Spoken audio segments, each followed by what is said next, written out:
Puis ils ont compris que c'était pas genre juste un business pour essayer de se faire de la thune sur le dos des abonnés. C'est compliqué. Mais l'idée de base, c'est vraiment de faire kiffer les abonnés, de choisir des voitures avec des belles configs, de faire un beau t-shirt. Tu sais que ça fait travailler 100 personnes, hein, un concours comme ça. On se rend pas compte, nous, derrière notre écran, on se dit, bah ok, il fait un concours de fou, mais bon. Ouais, je suis trop content. On va pas chercher plus loin, quoi. Ouais, mais après, je peux comprendre aussi le mec qui sent. Tu sais, c'est comme le mec qui dit, oh, Lucien, il a perdu son père, c'est un héritier.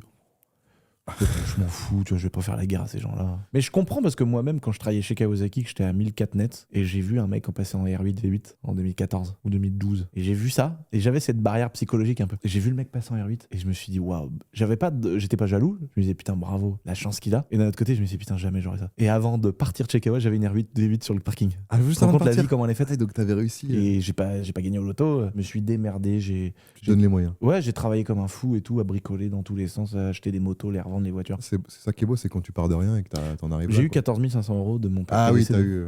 J'ai eu 14 500 Ou t'as euros. acheté la M3. J'ai eu un héritage. Donc ils ont pas totalement tort quand ils disent que je suis hérité. Mais c'est vrai, T'as réussi à faire fructifier. J'ai eu 14 500 balles que j'ai mis dans une M3 46 RHD. Je l'ai revendu plus cher. J'ai racheté une TTS. J'ai revendu plus cher. J'ai acheté une 335 e-performance. J'ai acheté plus cher. J'ai refait des dizaines de motocross à côté le soir, le week-end chez moi. J'en avais 7-8 d'affilée. Je les refaisais toutes les nuits et tout. Et à la fin, je me suis retrouvé au bout de 6-7 ans, peut-être 5-6 ans plutôt, à avoir l'équivalent entre la voiture et l'argent que j'avais fait à côté, à avoir 45-50 000 balles, un truc comme ça. Et j'ai fait un crédit de 15 000 plus un autre crédit et j'ai acheté une R8. Par contre, j'étais full endetté. J'avais plus une thune, mais j'avais une R8. Et t'avais une R8. Et je vivais dans le mobil-home avec ma mère.